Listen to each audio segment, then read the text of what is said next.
Hi అండి, అందరికీ నమస్కారం.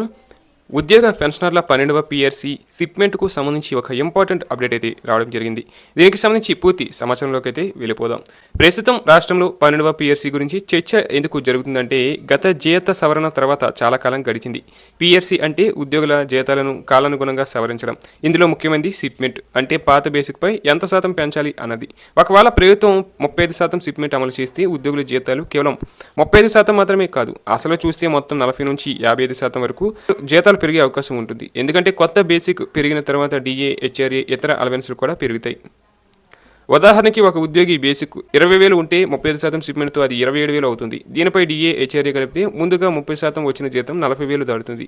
అదే 40,000 బేసిక్ ఉన్న ఉద్యోగికి కొత్త బేసిక్ 54,000 అవుతుంది. మొత్తం జీతం 75,000 వరకు చేరుకునే అవకాశం ఉంటుంది. అలాగే సీనియర్ ఉద్యోగులకు అయితే ₹1,00,000 దాటే పరిస్థితి కూడా ఉంటుంది. పెన్షనర్లకు కూడా ఇదే ప్రభావం ఉంటుంది. ఎందుకంటే పెన్షన్ బేసిక్లో 50% ఉంటుంది. కాబట్టి బేసిక్ పెరిగితే పెన్షన్ కూడా గణనీయంగా పెరుగుతుంది. ఉదాహరణకి 40,000 బేసిక్ ఉన్న వ్యక్తికి 20,000 పెన్షన్ ఉంటే కొత్త బేసిక్ 54,000 అయితే పెన్షన్ 27,000 అవుతుంది. అంటే నెలకి 7,000 పెరుగుతుంది. అలాగే ఇప్పుడు ప్రభుత్వం మీద పడే భారం విషయానికి వస్తే ఇది చాలా పెద్ద విషయం. రాష్ట్రంలో ఉద్యోగులు, పెన్షనర్లు కలిపి లక్షల సంఖ్యలో ఉన్నారు. 35% సిప్మెంట్ ఇస్తే సంస్థానికి సుమారు 15,000 కోట్ల నుంచి 25,000 కోట్ల వరకు అదనపు భారం పడే అవకాశం ఉంది. ఇందులో జీతాలు మాత్రమే కాదు, డిఏ, హెచ్ఆర్ఏ, ఇతర అలవెన్స్లు, అలాగే అరియర్స్ కూడా ఉంటాయి. అందుకే ప్రభుత్వం ఒకేసారి నిర్ణయం తీసుకోవడంలో జాగ్రత్త పడుతుంది. పీఆర్సీ ఎందుకు ఆలస్యం అవుతుందంటే, ప్రధాన కారణం రాష్ట్ర ఆర్థిక పరిస్థితి.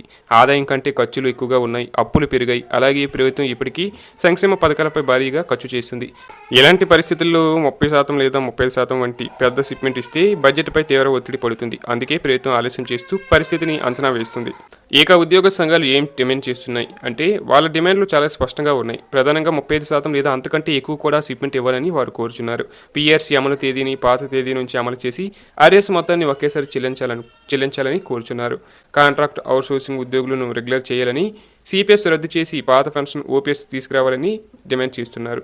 డిఏ బకాయిలను వెంటనే విడుదల చేయాలని, హెచ్ఆర్ఏ స్లాబ్లు పెంచాలని, ఐఆర్ కొనసాగించాలని కూడా కోరుచున్నారు. అదనంగా పదవి విరమణ చేసిన వారికి కూడా పూర్తి ప్రయోజనాలు ఇవ్వాలని, మెడికల్ సౌకర్యాలు మెరుగుపరచాలని కూడా అంటున్నారు. మొత్తం మీద చూస్తే 35% సిప్మెంట్ అమలు చేస్తే ఉద్యోగులకు భారీ లాభం ఉంటుంది, కానీ ప్రభుత్వానికి భారీ ఆర్థిక భారం అవుతుంది. అందుకే వాస్తవంగా ప్రభుత్వం 20 నుంచి 30% మధ్యలోనే నిర్ణయం తీసుకునే అవకాశం ఎక్కువగా ఉందని అనుకుంటున్నారు. అయితే దీనిపై ఇంకా పూర్తి క్లారిటీ అయితే రావాల్సి ఉంది.